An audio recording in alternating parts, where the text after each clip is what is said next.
Imagine that your world is a prison, but this prison has no high concrete walls, no barbed wire, and no iron bars. It has no guards watching you from towers with searchlights. This prison has only one border, the endless, frightening horizon, but escaping it is impossible. For thousands of years, humanity lived in this invisible yet brutal cage. Its name was distance.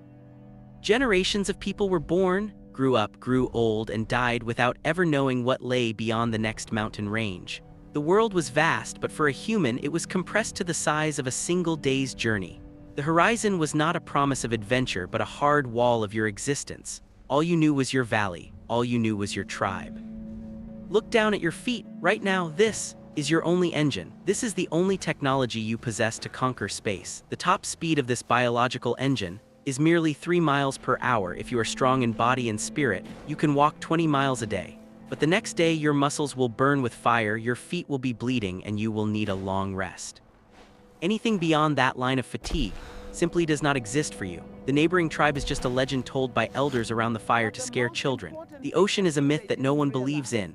The other side of the continent is another universe, impossible to reach like the stars. We were a slow, weak, and incredibly vulnerable species. In the open steppe, every predator was faster than us. A pack of wolves could run a man down in minutes. Any drought or wildfire could wipe out an entire tribe simply because we could not outrun the disaster fast enough. We were pedestrians in a world of speed, but 55 centuries ago, a miracle happened. Someone looked at food and saw salvation. They saw transport. Let's go back in time. 3500 BC, Northern Kazakhstan, the ancient Botai region. Forget everything you know about the ancient world. Forget the golden pyramids of Egypt, the temples of Greece, or the hanging gardens of Babylon. Here in the Great Steppe, there is none of that. There is no stone to build palaces. Here, the wind rules, strong enough to knock you down and penetrate any clothing. In winter, temperatures drop to 40 degrees below zero. Snowstorms can last for weeks, erasing the line between sky and earth. To survive here, you have to be made of steel. People live not in luxurious halls, but in deep pit houses, digging into the earth like animals to escape the freezing breath of the steppe and preserve the heat of a meager hearth. But modern archaeologists who excavated this harsh site found something that forever changed science. They found a graveyard of history, 300,000 bones, and 99% of them belonged to horses. But that's not all. Soil analysis showed huge accumulations of manure and phosphates inside the settlement. This means animals were not just killed in the hunt and brought back as carcasses. No, they were kept in corrals, right next to people. At first, historians skeptically thought, well, maybe they just caught them for food. After all, the ancient wild horse was no submissive animal like we see in a paddock today. It was a wild, aggressive beast weighing half a ton, with muscles like stone and a survival instinct honed by millions of years of evolution. Hunting them with primitive bone weapons was not just difficult, it was a feat bordering on madness. But then scientists looked at the teeth of the skulls under powerful electron microscopes. They were looking for the tiniest scratches, and they found them, traces of so-called bit wear, distinct unnatural abrasions on the tooth enamel of the lower jaw.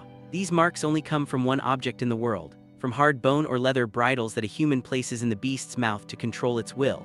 This microscopic discovery rewrote all history books. The Botai didn't just hunt horses to fill their stomachs. They did the impossible. They broke the wild beast's will. They put a bridle on it. Try to realize the madness and desperation of this idea. Before you stands a wild tarpan. He is 3 times faster than you. He is 10 times stronger than you. And most importantly, he is afraid of you. He sees you as a predator. He is ready to kill you with a kick to protect his freedom. But someone in this cold steppe had a spark of genius. Let's call this nameless hero the first engineer of the steppe. Instead of throwing a spear, he reached out a hand instead of death. He offered an alliance. This didn't happen in a day or even a year. It was a long, agonizing process. Centuries of trial, error, broken bones, and deadly risk. Archaeologists found chemical traces of mare's milk fats on ancient pottery. This is a crucial clue. It proves that first, humans learned to trust the animal enough to approach it, touch it, and milk it.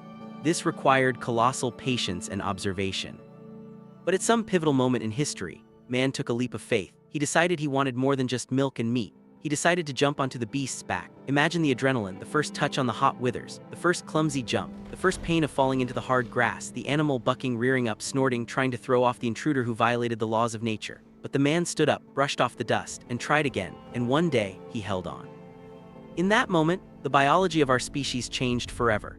A mutation occurred, not genetic but technological. We became mythical centaurs. We gained 4 powerful legs that knew no fatigue instead of 2 weak ones. We gained a massive heart, beating in marathon mode. We gained height of vision. Man ceased to be just Homo sapiens, a wise man. He became the rider. He became the master of space. Compare the arrival of the domesticated horse to the invention of teleportation in our 21st century. The effect was just as shocking. On foot, your limit is 20 miles. On horseback, 200. The steppe, which was a deadly barrier, an ocean of grass where one could vanish, turned into a high-speed information highway. Imagine the terror of a settled farmer somewhere in the forests of Eastern Europe. He has spent his life tilling the soil with a hoe, never looking up, tied to his field. And suddenly, on the horizon, in clouds of dust, it appears. He has never seen a man on a horse before. His brain refuses to understand what he sees. To him, these are not 2 creatures. To him, it is a single monster, a creature with 2 heads and 4 legs, moving faster than the wind and making a thunderous sound. This is exactly how myths about monsters, dragons, and demons were born. It was a shock. It was an alien invasion. Scythians, Huns, Turks, Mongols, all these great empires that redrew the world map were built on the foundation laid in Botai. The horse became the first biological tank in human history. Mobility became the ultimate weapon. While the enemy was still building his infantry ranks, preparing shields and spears, nomads had already flanked him and were deep in his rear, cutting off supply lines. They invented tactics that destroyed the best, most disciplined legions of Rome and China. The tactic of the feigned retreat, running away, forcing the enemy to believe in victory, forcing him to break formation in pursuit, and then on a whistle or drum signal, turning in the saddle 180 degrees to loose a deadly volley of arrows. The famous Parthian shot, archery at full gallop, requires incredible, almost supernatural skill. You need to feel the rhythm of the gallop with your body. You must loose the bowstring in that fraction of a second when all 4 of the horse's hooves are off the ground, in the flight phase, to avoid the jolt. He who mastered this art mastered the world. But war is only part of the story. We often forget that the horse gave us something more than conquests, fires, and the ashes of empires. It gave us a voice. Have you ever wondered why the word mother sounds surprisingly similar in English, Persian, German, and Russian? Mother, mutter, madar, mat. This is no coincidence. It is the result of one ancient migration. Linguists and geneticists now confirm the rapid spread of Indo-European languages was only possible thanks to the speed of the horse. The Yamnaya culture, bursting out of the steppes on chariots and horses, forever changed the genetic map of Eurasia. It was a migration of horsemen who brought their genes and their language with them. Words traveled on horseback. Ideas, technologies, culture, religion, and DNA flowed through the veins of the continent, mixing and creating the world we know today. We are all, in a sense, descendants of this steppe revolution. And look at yourself right now. Are you wearing trousers or jeans? Thank the ancient people of the steppe for that. In ancient Greece and Rome, civilized men wore tunics and togas. It was considered normal, a sign of culture, but riding a horse in a dress is not just uncomfortable, it is deadly dangerous. The fabric chafes the skin until it bleeds, it tangles, it hinders control. Trousers were invented here. In the steppe, as purely utilitarian protection, as a second skin for the rider's legs. It was technological clothing, like a spacesuit for an astronaut. Every time you put on jeans, you are, in fact, wearing the uniform of an ancient pilot of the steppe. It is the clothing that allowed us to conquer space. Today we live in a world of insane speeds.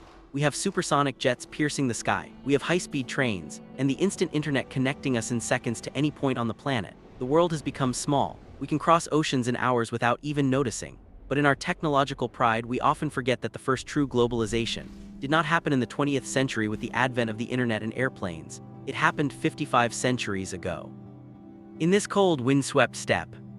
In that very moment when a nameless man looked into the wild, frightened eyes of a beast, conquered his own animal fear, and decided to become one with it. We look to the sky and dream of stars. We build rockets to leave Earth. But it was the horse, long ago, that taught humanity how to fly across the earth.